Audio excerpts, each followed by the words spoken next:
Hey, wherever you are, whatever you're doing right now, I know you're listening, and I appreciate you being with us. Of course, this is Craig Peterson. I've been in cybersecurity now for 30 years, and we're going to talk what's really happening with this Colonial Pipeline ransomware. This whole hack, if you will, of what's been happening with this Colonial Pipeline cyber attack is very upsetting to me. Let's just really briefly, because I've talked about it before, talk about what happened. What is ransomware? Ransomware is software that the bad guys get onto your computers. Now, it's changed over the years. I remember when ransomware first started hitting, and I think most people still have this in mind. The software gets onto your computer. Usually you click on something, you download a zip file, you open it up, maybe it's a Microsoft Word document, and embedded inside that document is a piece of nastiness. And that nastiness is the ransomware. And what it'll do on your machine is it'll start looking for files that it can encrypt. And those files typically are things like your Word documents, your Excel spreadsheets, all that sort of stuff. And they would encrypt it and then pop up on your screen a nice little red warning message that all your files have been encrypted. And if you really want to get those files back, what you're going to have to do is go to this particular website, send some Bitcoin to this particular Bitcoin wallet, and then hopefully you'll be okay. Now, back in the day, it was really crossing your fingers because you didn't know what was going to happen. If I send the money, will I really get the decryption key? Will the software work? Will I get all my files back? And frankly, the answer to most of those questions was no in the majority of cases. You would not get all your files back. In this day and age, it's changed a little bit, but we'll get into that and how it's changed and who has changed the ransomware industry. I want to give you some tips on what to do and how to do it to avoid the ransomware in the first place. And there's some automated things you can do. There's some things that you can do just as a human being that you should watch out for. And I want to also get into, so what do you do after the fact? I got a call from a listener this week who had a real problem. Actually, she sent an email to just me at craigpeterson.com, and I got her phone number, called her back, and I had my lead tech and myself on the phone with her for probably about 15 minutes going through, okay, so here's what you have to do to respond. So I think it's important for everybody to really understand this. This Colonial Pipeline cyber attack was ransomware, but it wasn't like that original ransomware that I saw all those years ago, where you're crossing your fingers, etc. It has advanced to the point where this company, for lack of a better term, has now made the cyber attack business a real commodity, quite literally. It's called DarkSide. They've been around for about a year, and apparently the people that are involved with DarkSide have been doing ransomware for much longer than that. But what they're doing now isn't just, take a gamble and maybe you'll get your decryption key, maybe the decryption will work. Nowadays, they have turned it into a truly professional organization. There are tech support people that you can talk to. You can call. You can have an interactive chat with them. The ransomware is very careful to make sure that you can still use the online chat features that are in your Windows machine or whatever they might need to communicate with you.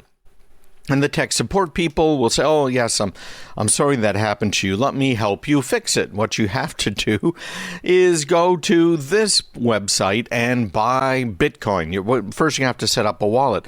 All of this was just so complicated. People weren't able to figure it out. So they now, with their tech support, will help you find a place to buy the Bitcoin, help you set up a wallet, help you put your money into that Bitcoin wallet after you've bought some fractional, probably Bitcoin, because they're worth quite a bit right now. And then they'll help you to send that money from your Bitcoin wallet to their Bitcoin wallet, and then they'll help you run the software to decrypt your files. Obviously, this is pretty complicated. And these guys at DarkSide understood that. And that's why they did all of this tech support type stuff. But they've taken it yet a step further. These gangs like DarkSide, and they're not the only ones, DarkSide, they're just the guys that we think went ahead and hacked the Colonial gas pipeline. But they've taken it to the step now where they are selling ransomware as a service. You can approach them and pay them, and for quite a while you've been able to buy ransomware that you could use. You had to find the email addresses, you had to send it out, you had to do the support. But now for a down payment and a percentage of your take, this gang will go ahead and do everything for you, including sending it all out. They've really professionalized this whole industry of crime, of ransomware crime. Of course, and we've talked about this on the show before, they also will go the next step. And what the next step is in this day and age is when they get into your machine, before they encrypt anything, they have a human being who looks at your machine. So the machine calls home, and I want to tell you how to stop them from calling home, because that's going to stop most of the ransomware. But it calls home and says, okay, I got somebody. And so the bad guy now, because that connection's opened up to call home, can now hop onto your computer, unbeknownst to you. It's not as though you're going to see the mouse moving or screens changing. It's all happening behind the scenes. So they're on your computer. They look for files they think might be of interest. Those files get uploaded to them, and they try and spread laterally. And a lateral spread means that they see, yeah, here's some machine that we have compromised. This looks interesting. What other computers are on the network? Is there an Active Directory server? Some sort of a file server? Network attached storage? Other computers? What's out there? They will probe your network, which again, if you've got good network equipment, you're going to see that probe happening and you're going to be able to stop it. But most people don't, right? Including some of these big businesses that just aren't paying enough attention to how the bad guys operate. Now more than they knew at the Colonial Pipeline, huge multi-billion-dollar company, okay? You now know more than they do. And what are we, 8 minutes into the show today? So they will look around the network, spread laterally, take control of other machines, and they try all of the known ways of getting in. And of course, if you haven't patched your machines and haven't kept them up to date, lately it seems like Microsoft is releasing patches a couple of times a week, just like the old days. Microsoft fixed that problem, so you no longer had to patch once or twice a week. Yeah, how did they fix it? No, not by fixing their software.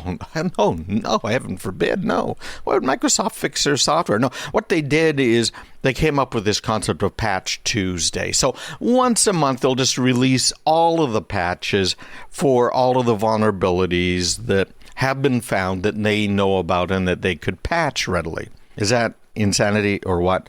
So on average, they were leaving you exposed for what? Let's see, half of a month would be about 15 days. So there you go, about 15 days you were completely exposed. This whole thing is insanity. I don't know why people aren't paying attention to it. And I talked to small businesses, and basically they have their fingers crossed, and they don't think it's going to damage their reputation even if they do get hit. But these guys are gathering all of this data from all of your machines inside your network, including your home network, although they're not as interested in this if it's just a little home network. Other than if you are working from home. Well, okay.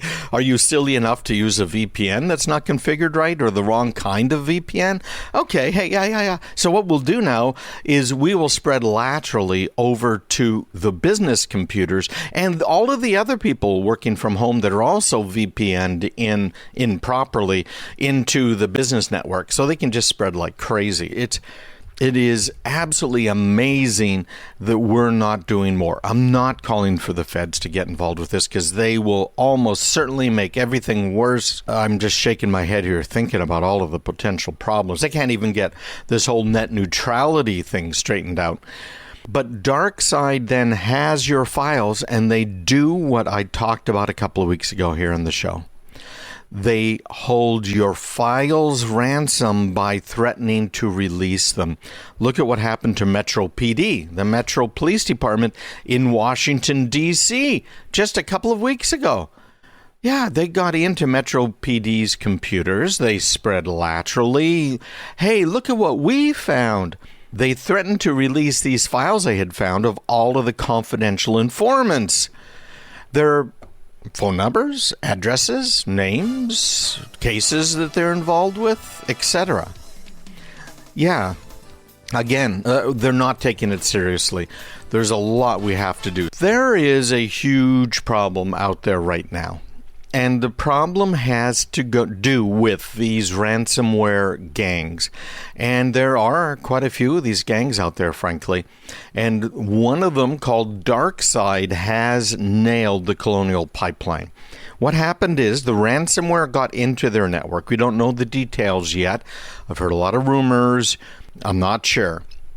And it started spreading inside the network. Again, we don't have a lot of details. I'm sure I'll find them out, and when I do, I will share them with you.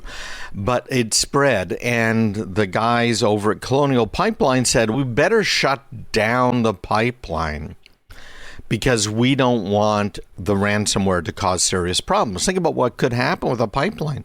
You could go over pressure, which could cause the pipeline to burst. Valves might not close that are supposed to be closed.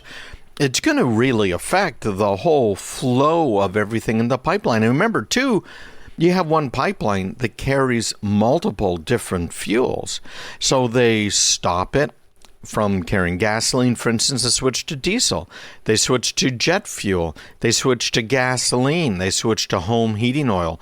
All of those are carried by Colonial Pipeline. I'm not sure if they're all in one pipeline that's just send up, okay, we're sending gas now type thing, or if there's actually multiple physical pipelines inside. I'm not really sure. But there is a lot that could go wrong either way, just based on the fact that they don't have the computers to control the valves, to control the flow, to monitor everything that needs to be monitored.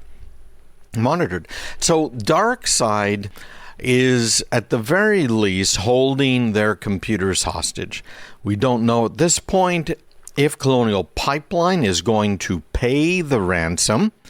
We don't know if there's going to be a back-end ransom. As I explained a little earlier, we're seeing now these bad guys not only saying pay us now in order to get your files back, but pay us now or we're going to release all of your data. I'm not sure Colonial Pipeline has that much data because they probably only have a very limited number of customers, so something might not happen there. The obvious data that they'd be concerned about is what I was contacted about just this week. Bank accounts. What happens if the bank account's broken into, if stuff is stolen? What do you do? And how do you deal with this? So these types of attacks are becoming much more frequent, and it's very concerning to all of us. For a couple of years, I ran the FBI InfraGard webinar program, and we talked a lot about protecting our critical infrastructure. But the critical infrastructure is more than just the electric grid or the fuel pipelines. Frankly, it includes almost every business. Because if a business isn't critical, how could it possibly stay in business? Okay, well, you might argue, how about the tourism industry? Is that critical? I don't know. Ask the people that work in the tourism industry if it's critical to their jobs or not. We have to defend everything. And ransomware attacks, according to Commerce Secretary Gina Raimondo, are what businesses have to worry about now. So it's a real problem. They've got Homeland Security involved in investigating this. They've got, of course, the FBI involved investigating it. And they've brought in some third parties. And the one that looks to be the prime I'm concerned about, because this is not what they do. But they're saying it's an all-hands-on-deck effort right now. She said, we're working closely with the company, state and local officials to make sure they get back up to normal operations as quickly as possible and there aren't disruptions in supply. We already know there have been some disruptions. I think it was South Carolina declared a state of emergency this week. There's more than 1,800 fuel stations, gas stations that are out of fuel. Some of it is attributed to what we're now calling the toilet paper response, where people are saying, oh no, there's not going to be any gas, I better go buy gas now. And some people are bringing cans and cans to fill up, as well as filling up all of their vehicles. So it is a problem. Now, I'm going to talk a little bit more here about how ransomware gets in so that we can then give you some solutions. And if you have to drop out, I understand.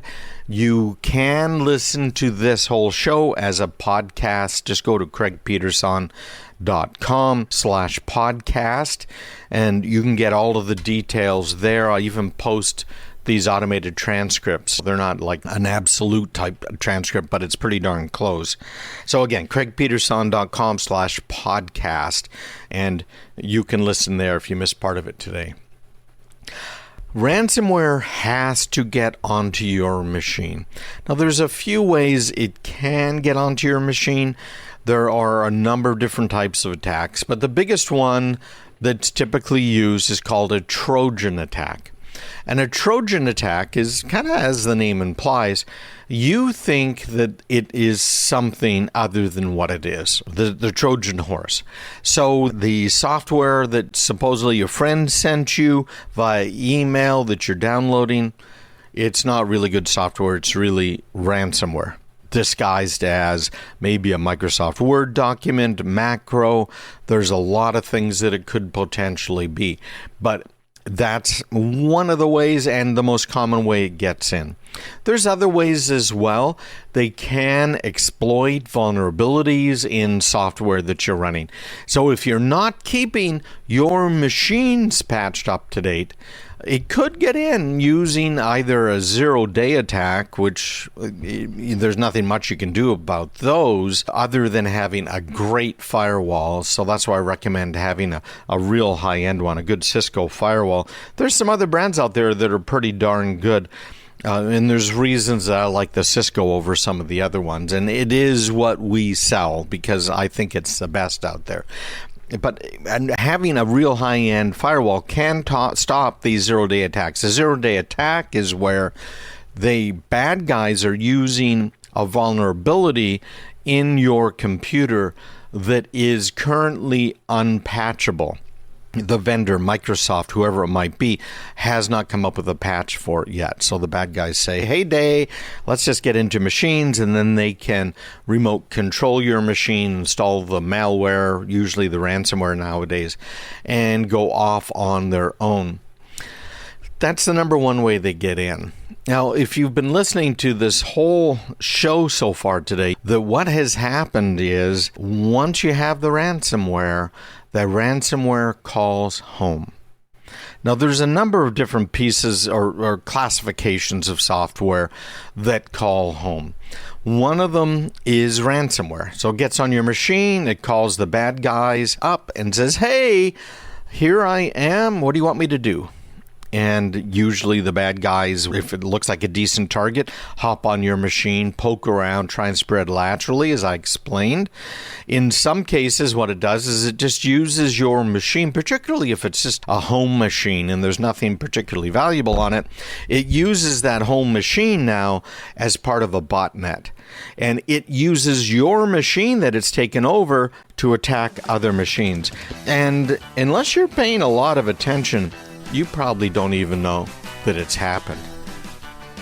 What do you do here with ransomware? It gets in It looks like it's something that it's not. Most often it's a Trojan. Sometimes what happens is the bad guys are sending it all in because of a 0-day flaw, or more than likely because you haven't applied the patches to all of the software that you need to patch. So there's a few different things here, right, that you got to be careful of. So do those. You hear it a million times. The next thing you can do to help prevent this from happening is to make sure your usernames, email addresses, passwords are unique for every site you go to. Because some of these bad guys just go to the dark web. They can download for free your email address, your password from hundreds of websites. Yeah, it's available for them. It's been stolen. It's been released. In some cases, they have to pay for it, but overall, it's well worth their money spent to find out your username and password. So if you are working from home, let's say you're a home worker for, let's say, Colonial Pipeline here, making stuff up, right? A non-existent company. And you're at home. You're supposed to be monitoring the pipeline. Make sure the right valves are open when they're supposed to be open. Make sure the fuel is flowing. Make sure all of the bills are getting paid, invoices going out. And you're just doing it from home. And in fact, you got a nice little laptop set up in the corner of the bedroom on a table. It's the life. And then all of a sudden, you're losing control. Just what? I know of 2 water systems where this happened. Yeah. All of a sudden, somebody finds your username and your password online, and that email address. Yeah, Joe at colonialpipeline.com. Perfect. Okay, so let's look in the dark web. Oh, here's Joe's password that he used over on LinkedIn back when we stole all of those LinkedIn usernames and passwords and emails and everything else. So let's just try that, because we see that at Colonial Pipeline, there's this remote desktop server, and we know that because we scanned them, and there it is. Ta-da! Remote desktop server. You know what? They even named it Remote Desktop, rdp.colonialpipeline.com. Of course, we're talking about a fictional company here.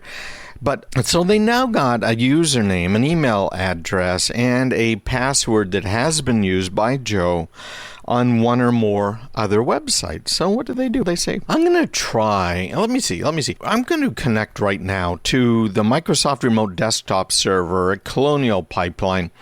And let's try and log in as Joe at colonialpipeline.com. And let's copy and paste the email address that he was, or password he was using at LinkedIn. You know what? I just noticed he used the same password even a few years back over at Facebook. So let's just try. Oh, look at that. I'm in. So what's the next step? The next step is, of course, they start to poke around a little. Can I take control of this machine? Let's download my ransomware onto the machine. And of course, this fictitious company known as Colonial Pipeline, they don't have a really great firewall that looks at everything that's being put onto a machine, downloaded. So it's not even going to notice that we're installing the most common form of ransomware on the internet today. So let's get that on his machine at work. Okay, it's on his machine at work. And off. Okay, we got it. The remote control's working. So let's disconnect from the remote desktop server. And okay, so we're in. Now let's see what other machines we can find on their network. And off they go. This fictional company now, because Joe had a username and a password that he has used before on other websites, they were able to get into our fictional company. Does that make sense to you? So now they're inside, they're moving around, they're taking control, they're finding the computers that are used to control the valves, the flow of oil or whatever's in the pipeline this day. And okay, so we're all set. So let's go ahead now, because we've got all of their files, including all of their banking information. While we were in there, we grabbed all of the account numbers, all of their customer info. So let's let it loose, and now they start encrypting all of the data. And by the time this fictional pipeline company has figured out that they're on there, guess what? Yeah, in fact, what happened was they found out that they had been hit with ransomware because the ransom messages came up. So that is how it could happen. And that could happen to almost any company out there. And the reputation damage is enormous. The amount of money that it's going to cost them is enormous. It's more than doubled in the last year. The cost on average now is over $1.2 million because of a breach and ransomware. And so now they're in big trouble, really big trouble. So how could you have stopped this? That's where life gets interesting. And I have done a number of webinars on that very thing. We've delved into it in some detail. It's been about a year, and I'm thinking what I'm going to do is just put together some little courses that if you're on my email list, you'll find out about, just little free things in order to help you guys understand this a little bit better. So make sure you're on my email list, craigpeterson.com/subscribe, and I'll explain it all. So here's what you can do. First of all, get a very smart next generation firewall. Now, one thing about cybersecurity that you'll find is there are a lot of criminals out there, a lot of criminals. And I'm not just talking about the people that put ransomware on your machine. I'm talking about the people that are telling you to buy their VPN product because it's going to make you safe. And they're lying about it, and they're really lawyering their words. So that perception that you have is somehow you're going to be safe. I'm talking about the people that will sell you this antivirus software that not only do not need, but could potentially open you up to even more security problems, just like the VPNs can open you up to more security problems. It is full of criminals. They just haven't been convicted yet. Okay, so it's definitely a problem, a very major problem for so many people, and you just don't know. So that's why I want to make sure you guys understand the why it's happening and the how it's happening, so you can then go on to the next step and what do I need to do to keep it out. So a really good next generation firewall, by my definition, means that firewall is going to examine all data coming in and going out. So it's going to be able to look at anything that's encrypted, at websites that are encrypted, at data that's being downloaded, at zip files that are being downloaded, and check the payload to make sure that it is legitimate traffic. Okay, it sounds easy, but again, there's so many criminals in the cybersecurity business, you have to look very closely. Stick around. So if the bad guys have control of a machine and they are trying to download some malware, in this case ransomware, the firewall is going to see that and stop it right there. Most firewalls, all they'll do is block certain ports, or they will stop someone on the outside from getting to the inside. But what about you going to a website and downloading accidentally or maybe purposely downloading some software that's malicious? Or what about some guy that got onto your computer via your VPN connection or your remote desktop or team viewer, etc., and now has control of your computer? You have to watch all of the data coming in, going out, and it all needs to be checked for any sort of malware. So that's one of the first things we always do. Now, the next thing has to do with your computer. I'm going to focus in on Windows because that's what most people have nowadays. If you have a Mac, you're relatively safe. If you have a Google Chromebook, again, you're relatively safe. Just keep them up to date, all right? But Windows is a whole other world, and you know how much I love Windows. Yeah, not right. And I worked on it way back when, in the NT days. Anyhow, Microsoft Windows has built into it now some very good software that can help protect you. Windows Defender. Make sure Windows Defender is turned on and is up to date. If you have Windows and it's a recent version and you need to be running a recent version of Windows, then you have access to Windows Defender. Turn that on. And Windows Defender, again, keeps an eye out for malicious software. Really, who knows Windows better than Microsoft? I would argue there are some people, but as a general rule, Microsoft understands what they're doing here. They have kept it up to date. They have had major security problems in the past with Windows Defender itself, but most of those are fixed now. And to me, the measure of success isn't, hey, it's 100% secure, because you and I both know that's a load of cow stuff, because nothing's 100% secure. And whether it's made by Microsoft or it's made by Cisco, there could potentially be problems. So Microsoft has fixed the known problems anyways in Windows Defender. So make sure that is turned on. That's the first free tool I wanted to mention, and it is huge. The next one is, of course, make sure you're updating your machine. I don't mean just Windows. Make sure all of the other software in your machine is being updated. If you're using a browser like Firefox or even Google Chrome, I have issues with Google Chrome from a privacy standpoint, but at least both of those browsers and many others that are based on either one of them, both of those browsers do update themselves automatically. So that's like a huge win. So they'll keep themselves up to date, but most of the Adobe software won't keep itself up to date. Most other third-party applications that you might have bought and installed on your computer or downloaded, they're not going to keep themselves up to date. So keep on top of that. That's the second thing you can do. That's usually free. I say usually because Microsoft does sometimes charge you for upgrades. I'm not sure they're going to do that anymore. The whole naming scheme and everything else, numbering scheme for Windows, indicates that maybe they've dropped that idea. But some of these other vendors might charge you for a new release. So let's say Microsoft really decides, we're going to clamp down. We're not going to let this malware continue to give us a black eye. And so they changed the way parts of the operating system work.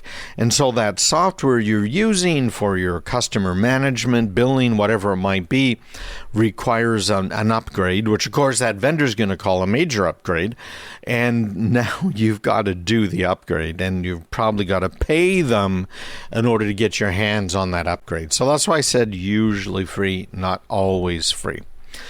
Microsoft also comes with a firewall, and I use that term very loosely because it's an old style firewall. It is just protecting data on certain ports, and Microsoft does a very poor job of configuring that firewall. Basically, Microsoft doesn't want any tech support calls, so they pretty much turn on all of the features that you could possibly have. And when it comes to the firewall, they just leave them all wide open.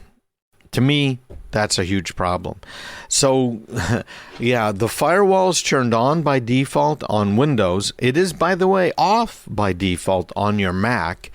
Both of those companies take much different approaches. On the Mac, nothing is enabled that isn't explicitly turned on. So there's not a whole lot of reason for a firewall because you don't have a file server running on your machine, SMB, file sharing. You don't have a web browser running on your machine, et cetera, et cetera. All of that stuff you have to turn on manually. So on Windows, I have a course that I haven't released yet that talks about how to harden Windows. I did my Improving Windows Security course. I released that in April of 21. And a lot of you guys signed up for it, and I've had nothing but great feedback. A few legitimate questions people have, but great feedback over the course. So I'm going to have to do one on specifically the firewall on Windows, and maybe the Windows Defender as well. But you're going to want to turn off any services you're not using. And I do describe that in the Improving Windows Privacy and Security course. So if you took that, and you did it, you've got really your machine locked down. Oh, okay. Anyways, I'm rambling. Next up, remember I said that the malware calls home. Both ransomware and malware calling home to say, hey, look what I found. Do you want to have a poke around? And another piece of nastiness called a botnet, where the botnet will again call home to the bad guys and say, here I am, let me know what you want me to do. And very frequently, they'll use your computer. It might be a home computer, it might be a business computer. They love business computers because usually they have a better internet connection. And they'll use your computer to send out 100 million pieces of spam to any email address they can find. And once they've done that, of course, what's attached to that email? Well, ransomware or other nastiness that's out there. So how do you stop them from calling home? Again, the non-paid, or the paid, I should say, option is a really good next-generation firewall. So we had a client that has an office here and an office that's out of state. And what happened was one of their out-of-state offices had connected in via a VPN that we had warned about being improperly set up and configured and protected. So they came in on that VPN, the bad guys did, because they had control of these out-of-state computers. And they found accounting files and they started to upload them. So we had a really good next-generation firewall from Cisco in place, a firepower firewall, and we've got all kinds of equipment in our data center that controls all of that. But it saw, wait a minute, there's data being exfiltrated. We're seeing in their account information potentially, so it shut it right down. So they got a few megabytes worth of data out, and that's it. We shut it right down. It was all automatic. And then it informed us, hey, look at what we just did. You might want to have a closer look, which of course we did do. So having that next generation firewall that can recognize data coming into your network and going out of your network is crucial. The other thing that you can do, and you can do it for free or paid, the $50 a month charge that we have for endpoint computers, in other words, for desktops, includes a paid version of this, which is a more advanced, but you can get it also for free. It's obviously it's not as good as many options, et cetera, not meant really for business. But check out OpenDNS online. You can go there right now, just opendns.com, open domain name server.com. And you can find out how to do it there. But it is as simple as setting your name servers to the addresses you'll find right at the bottom of the opendns.com homepage. So you'd set it to 208.67.222.222 and let it do its thing. So what happens now, once you've set up your DNS using OpenDNS, and again, you can get it for free at the low end, and then at the higher end, it's called Cisco Umbrella, and a lot more features. But when the bad guys try and call home, they need to convert the name of their server into an internet address, and OpenDNS is updated quite frequently. I know the commercial versions that we have are updated instantaneously 24/7 whenever anything is discovered, and I think the free OpenDNS is pretty close to that. So put that in place, do some of these other things I've been telling you about, and you're going to be 95%-ish safe. That's pretty good, isn't it? For nothing plus the firewall, which can cost you some real money. Some of these real fast firewalls can cost over $100,000 for a very large business. You can start at just a few grand. Anyways, Colonial Pipeline, of course, it hit the East Coast hard. It particularly hit the southern states, some of whom declared states of emergency because of what was happening. Panic buying. I don't know if you saw the pictures of people with gas in trash bags, clear trash bags, people buying every fuel can they could, filling up with gasoline, so many dangerous things. I remember back in the 60s, a friend of my dad's had this beautiful Corvette. I'd love to have one of those nowadays. And he needed to get some gas for the lawnmower, so we went down to buy it, and he had a gallon jug that he filled up with gasoline. Oh my gosh. And we had this glass 1-gallon jug in the back with me. This was the Corvette where there was that little 2-piece window in the back. And that's where I was, just a little kid. What happens if you're in an accident? It's just these people who are doing this are crazy. Plus, the gasoline is almost guaranteed to break down that trash bag. It's just nuts what people have been doing. No wonder people have been calling it the latest toilet paper fear, right? Where everybody went out to buy toilet paper. But this is a real problem. We've got Saudi, you remember this? Aramco? They were probably hacked by Iran about a decade ago. And we've seen hacks against all kinds of other utilities, these public service, if you will, utilities that provide us with pretty much everything that we need for our daily lives. And Colonial apparently had a cyber health assessment about 5 years ago, give or take.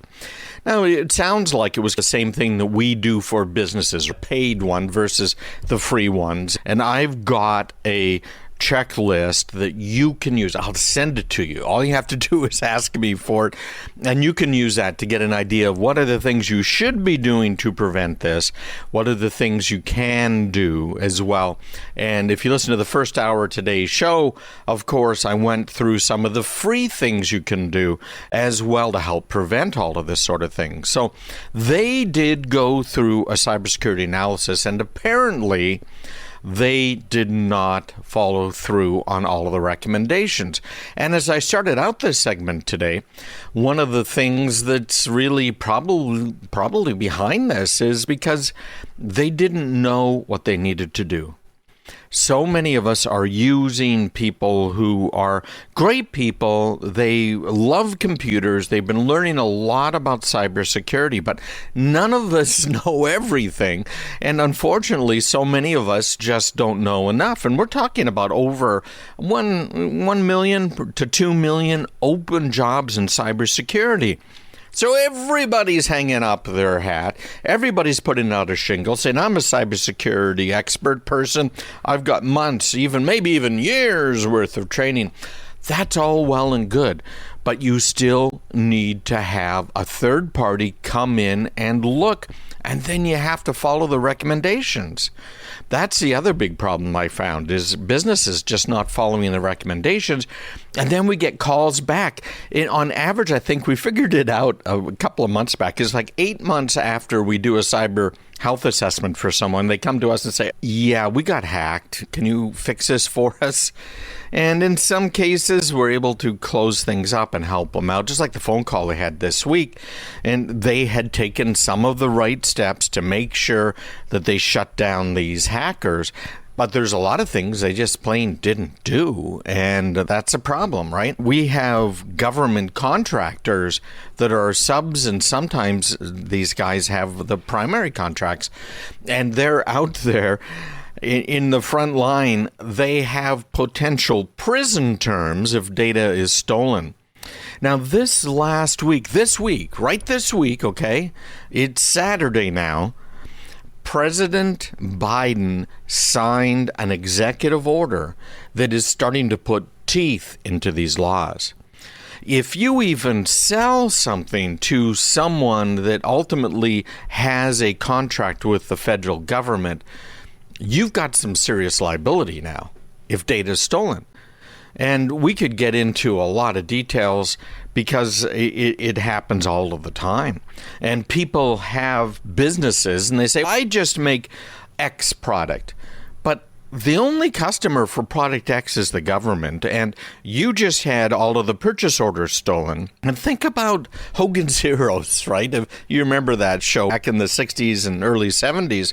And in Hogan's Heroes, what ended up happening is they were looking at it all saying, what should we do? What can we do in order to get a little bit of information? And they do everything they possibly could to get that information back to London. And sorry about that, a little phone ringing here. So they're trying to get all that information back to London. Some of it they got back, some of it they didn't get back, et cetera, et cetera. But just that little bit about, wait a minute now, they just bought 50 of these. Therefore, we're thinking that the military is now starting to expand and is going to be doing this or doing that in this area, that area, right? Those little bits of information are valuable, not just to someone like Iran or to Russia or to China. It's valuable to competitors. So President Biden's latest little executive order is really starting to bite into all of these contractors that have been, as we call it, pencil whipping forums. Now, the SPRS forums, that's the type of forum they have to go online. They have to report about what their compliance is for their cybersecurity maturity. They don't know what they're doing. They don't know what they're filling out. I'm thinking maybe I should go ahead and put one more little trick into this whole thing, and that is have a service where we help businesses fill out their paperwork and understand it. But the reason I haven't done that is because the businesses that I know that have been lying on these forums, pencil whipping the forums, they don't really want to know, because then they have plausible deniability. So how do we solve this problem? It really bothers me, frankly. When we come back, I'm going to talk about these 5 urgent actions that are happening right now, where these 65 businesses, nonprofits, NGOs have formed this ransomware task force, what this is about, what it's hopefully going to help everybody out with. But I want to really emphasize again, you guys, make sure you have a good cybersecurity health assessment. You have to have that. And if you get a CHA, Cybersecurity Health Assessment, I'm more than glad to send you the paperwork. You can do it yourself, okay? The basics. And you know what else I'm going to do? I'm going to have a training on this that's available for free. I'll put that up on my website so that you know what each one of those questions really means, so that you can now have a good look at your cybersecurity. Because I know a lot of you guys, you're retired, you have some money that you're trying to protect from these bad guys.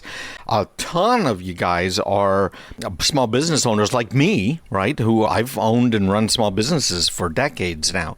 And we just are focused on our businesses and just don't know everything we need to know. We don't even know what we don't know, right, about cybersecurity. So I'm going to help you with that. But when we get back, we're going to talk about these fights. If you want to reach out to me, if you want a copy of any of these cybersecurity health assessment forms, I'll send them to you, no problem. Just email me, me@craigpeterson.com, or reply to tomorrow's email. If you're on my email list, I'll be glad to get that off to you. No problems, no questions asked. I'm not going to be harassing you. If you want us to do a deeper dive where we look at your systems, we scan them all, we help you prioritize it, we put together a series of steps that you can take to make sure all of the stuff is done in the order that it really should be done in, be glad to do that too. That's a paid assessment. There are a number of companies out there that do it. There's about 1,200 nationwide. So you should be able to find somebody. If you don't trust me, I get it. That's fine. But get one done. Get a very good one done and go deep into it. We're also hopefully going to be able to get into some of the other articles, and you'll find all of these, of course, in tomorrow's newsletter. And you can get that by just going to craigpeterson.com/subscribe. But Google wants people to use two-factor authentication, which I think is a great idea. So it's going to start turning it on for you guys. App tracking, Apple has just gone above and beyond yet again in helping to keep our data secure. Thank goodness. Not just secure, but private. Pelotons, man, they're hurting again. Total mess up on their part. Again, cybersecurity. Absolutely cybersecurity problems. Now, we've mentioned here in the last hour about DarkSide ransomware. And these are a group of bad guys that have been doing ransomware for a long time. And more lately, they've gotten together and built a company.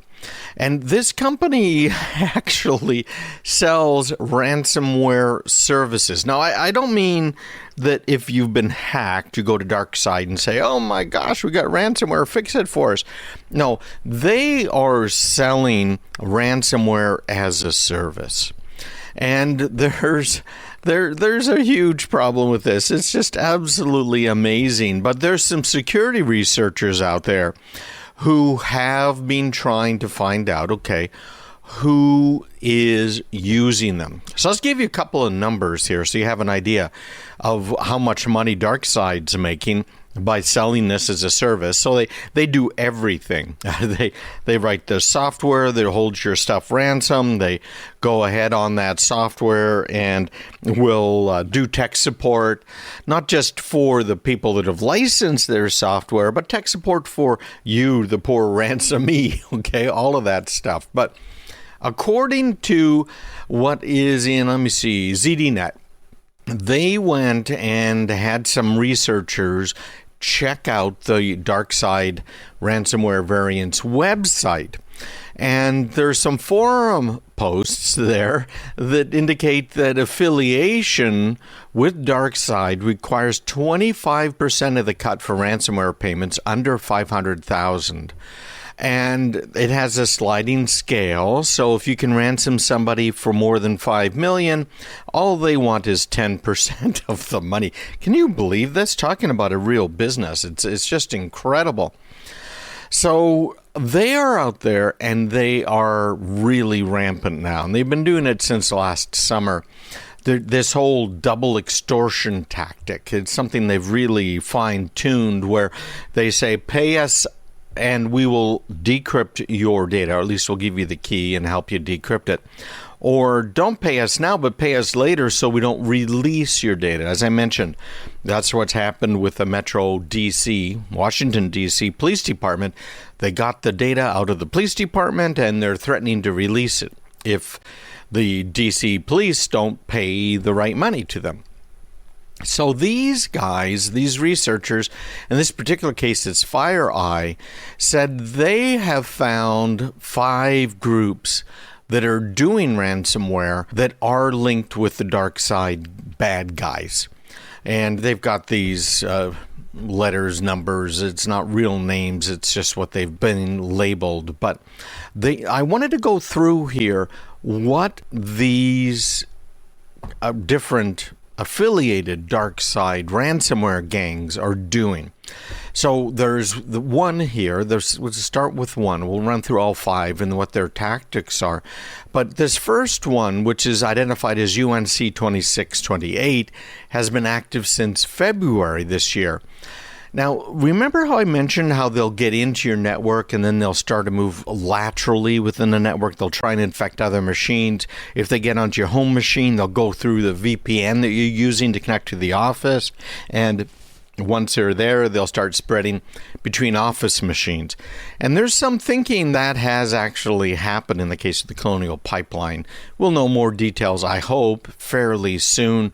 I've been watching what the FBI's been saying. They send me updates, but I haven't seen anything that's publicly shareable at this point in time anyways. So this lateral movement is where they're really going to kill you. And this first group tends to move quickly from the initial infection where they get the software on your machine, and they're only lurking on your network for 2 to 3 days before they start the encryption. That's all the time it takes for them to find all of your machines. Now, they use suspicious authentication attempts, brute force attacks, spray and pray. tactics, all common. Spray and pray means they're just looking for anybody out there. They're not going after a specific target. They'll find your home computer and bam, they're in, and they'll just take bank account information, or they might use your machine for attacking other people, including, by the way, attacking governments. And governments don't take well to having your computer attack them, okay? So they apparently, I'm just trying to summarize all of this as we're going, but they get their initial access through legitimate credentials for corporate virtual private networks. What have I been telling you for a long time? VPNs are not the panacea most people think they are. And they purchase them from other criminals. Next group, 2628, is thought to partner with other of these services besides DarkSide, and includes Revil and NetWalker. Another one has been active since at least January. They move from initial access to ransomware deployment in an average of 10 days. So it used to be about 2 weeks, and that's what I've been saying for a long time, that most of the time when you get ransomware, they'll be in your network poking around for a couple of weeks, but it's been so profitable, they've been able to hire more people and spread more quickly. So instead of 14 days, it's now down to 3 to 10 days, according to this report I'm looking at right now from what FireEye has said. And FireEye does do investigations of these types of things, and in fact, they got involved in some political stuff not too long ago as well. TeamViewer, oh my gosh, Microsoft TeamViewer, it's abused to maintain the persistence in connections. That's where they can continue to be on your machine, get on a compromised machine, and then they exfiltrate your files before they encrypt them. Next one here, dating back for a little over a year, they use phishing emails to deliver this dark side ransomware, and they use a smoked-ham.net backdoor. So there you go. Here, this group can wait on your network and lurk for months ahead of when they actually fire up their ransomware. And our friends over at Sophos said that they've been called in to assist on 5 different instances of dark-side ransomware infection. So there's a lot to know, there's a lot to be concerned about, but remember, they get in. Blocking them the way I told you in the last hour is really going to help. It's going to stop more than 95% of them, and it doesn't have to cost you a dime. Mind you, the paid versions are going to be better, but that's the way that is. And we also now have these 65 businesses, which include some nonprofits, government organizations, and formed this ransomware task force. So that's, I think, good news to all of us. World Economic Forum's involved in this as well. And they're just trying to really help. Now, what I get concerned about is government's involvement. And it's one thing for the government to follow up after an attack, and it's another thing for the government to provide general information. In fact, you can find it. The Small Business Association has quite a bit of stuff. Not as detailed. I don't think it's anywhere near as good as like the free cyber health assessment forms that I can send you. But they do have it. A lot of places have it, and it is well worth looking into. So, yeah, here we go. Average downtime due to ransomware attacks, 21 days. Get that thorough cyber health assessment done now. Whether you do it yourself, you hire somebody to come in and do it, or we did 1,100 of these last year for free for listeners and their businesses. So more than glad to do it as well. Just email me at craigpeterson.com and I'll get all the info out to you. Look at what's happening right now with the whole Colonial Pipeline thing. And I am more than glad to help you guys out. And all you have to do is just go ahead and email me, me, at craigpeterson.com. All right, getting down to it here. Two-factor authentication. A lot of people have started using text messages as part of two-factor authentication. So, for instance, you go to a website, you put in your username, which is usually your email address, which is a bad idea from these people that coded up this terrible software, right?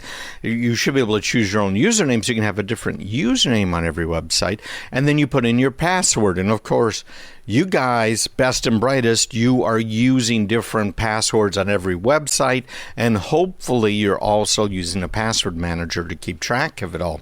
I was really surprised. I looked the other day. I had 1,200 different accounts on different websites. So you probably have more than you realize.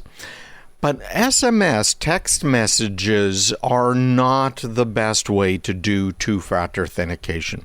The idea behind a secure system, just a regular login security, is to have something along with something you have. So the something is your username and your password. Something you have, that's a lot different, isn't it? And having your phone with you that can receive a text message is not really going to protect you, especially if they are out to get you. So if you have a fair amount of money in investments, maybe you have some Bitcoin, etc., many times now, there are a lot of examples I can cite of people who have had their phone number hijacked. So the bad guys, remember all these data breaches, these leaks, where they've got your username, they've got your password, they've got your phone number. So if they really want to take over everything, all they have to do is grab a hold of your phone number, because most of the time, how do you recover your password on a site? Oh, I just go ahead and have it send me a text message. What happens if instead of that text message going to you, that text message goes to a bad guy because they've taken control of your phone number? It happens. It happens every day. So Google has an idea that I think is a pretty reasonable one. And Google has for a long time had an app called Google Authenticator. And I used that when it first came out, and I played around with it a little bit. Nowadays, I've been using Duo, and I've got Duo set up so that I can put in a one-time password thing that changes every 30 seconds or so. And you might have used those before. Sometimes it's a token, etc. But what Google has done for two-factor authentication is they have it set up so that when you go to log in, if you have a Google program on your smartphone, it will have you open up Google, for instance, the app on your smartphone, and then you confirm that, yes, it is me who is logging in. It's not a bad idea. They do it a little different on Android.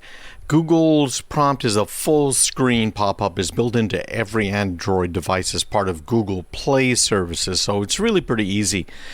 This is going to be, I think, a good game changer, because otherwise you're in trouble. I just got a call.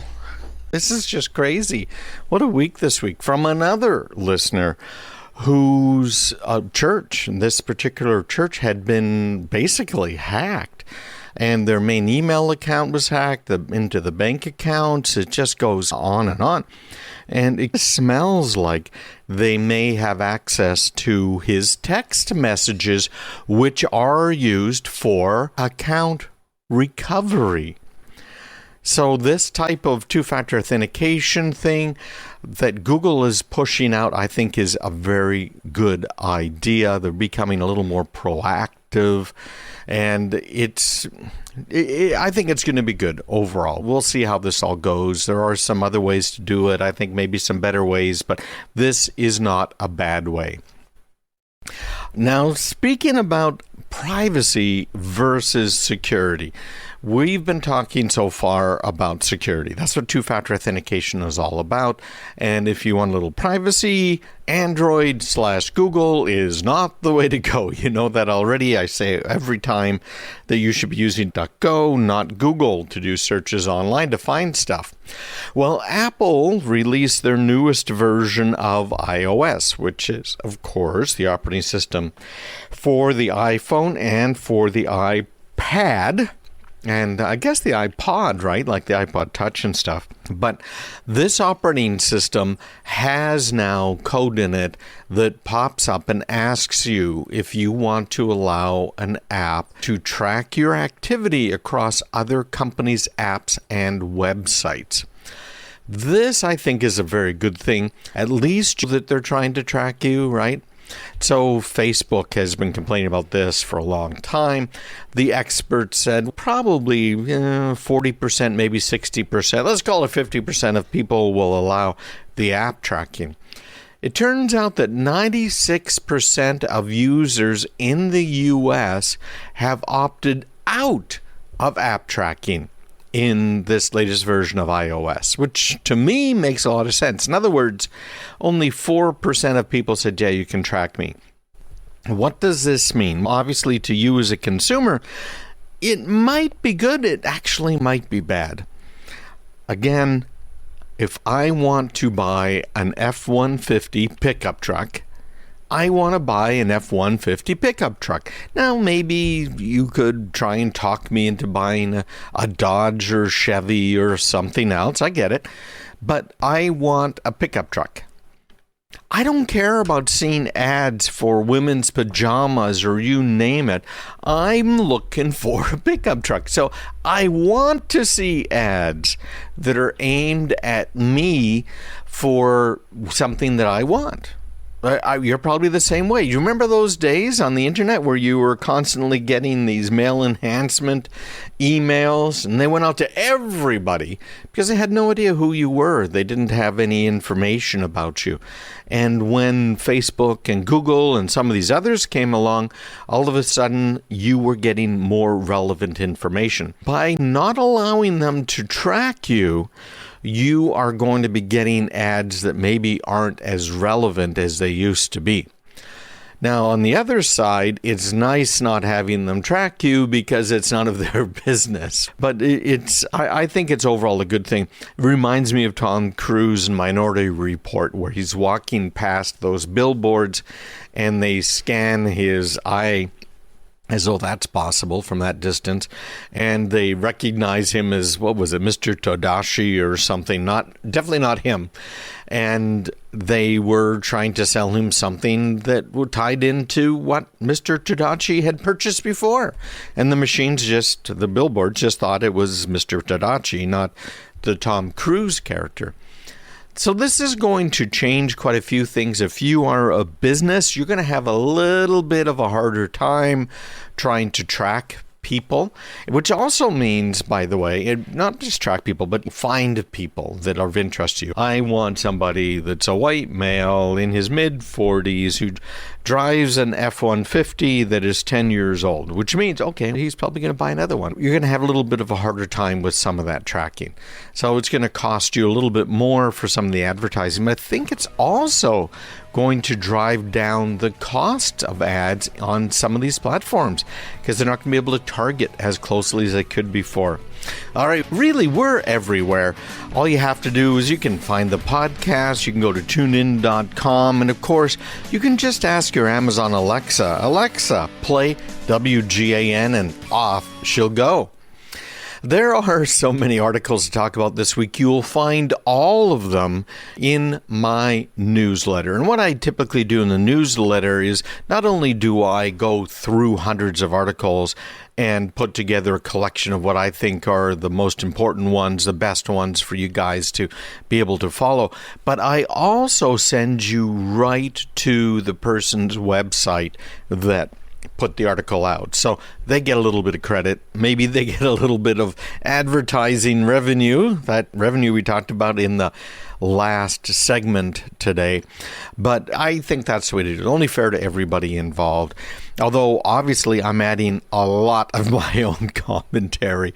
So if you want to hear what I had to say about it, subscribe to my podcast. Just go to craigpeterson.com/podcast. You can listen to them there. Or if you are a podcast listener, I'd really appreciate a comment. Hopefully I've earned 5 stars from you. Just go to craigpeterson.com/iTunes, and we will, at that point, be able to track it a little bit. Subscribing to the podcast really helps us, and that's how some of these podcasts are measured. And I'm doing this all without any commercial content on the podcast that I do. Obviously, here there's some great companies that are supporting us and trying to get this message out, and I appreciate them for advertising. But on the podcast, it's you subscribing that really helps. Peloton. You do remember Christmas, was it last year or the year before? Peloton was running these ads, and this guy was going to buy this exercise bike from Peloton for his wife. And it seemed like a great Christmas gift for her. She seemed to be very excited about it. And then all of these snowflakes started saying, oh, that's just terrible. What was you doing? Saying she's fat? What's going on? No, obviously, she wanted one of these Peloton bikes because they are amazing. Peloton's done just a great job in tying it into internet training, and you've got a coach, and you've got some really good hardware, in the form of the bike. And Peloton has some other things as well. So they really got nailed over that one, and I think a little bit unfairly.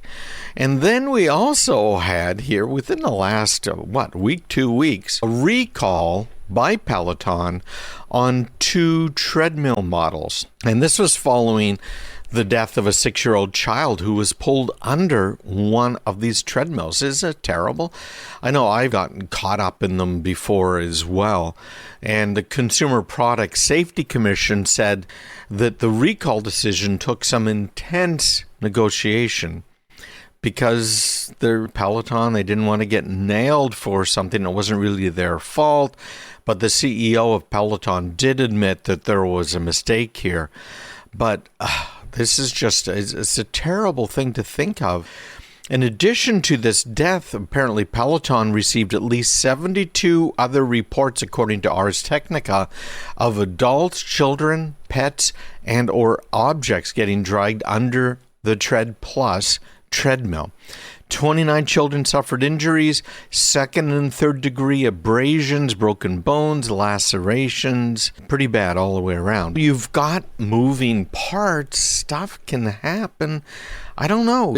Do we really need a label on our lawnmower telling us not to use it to cut our hair? It's bad. It's terrible when any of these things happen. Oh, my gosh. I'm not going to read the details here, but this poor little boy, 3-year-old son. Oh, and the parent involved, I'm sure he feels just terrible. So there you go. That's problem number 1 Peloton had within the last week. Obviously a major problem considering what happened, but also piling on to what happened at Christmas with all of the snowflakes complaining. It's now come to light that Peloton exposed sensitive user data and continued to expose it even after it knew about the leak. So it's no wonder Peloton's stock price closed down 15% on Wednesday. Now, I got to add to that because of the lockdown starting to go away, a lot fewer people, I think, are going to be exercising indoor on their Pelotons, but it's still going to happen. They've got a lot of stationary bikes, got a lot of treadmills, but 3 million members, according to their stockholder report.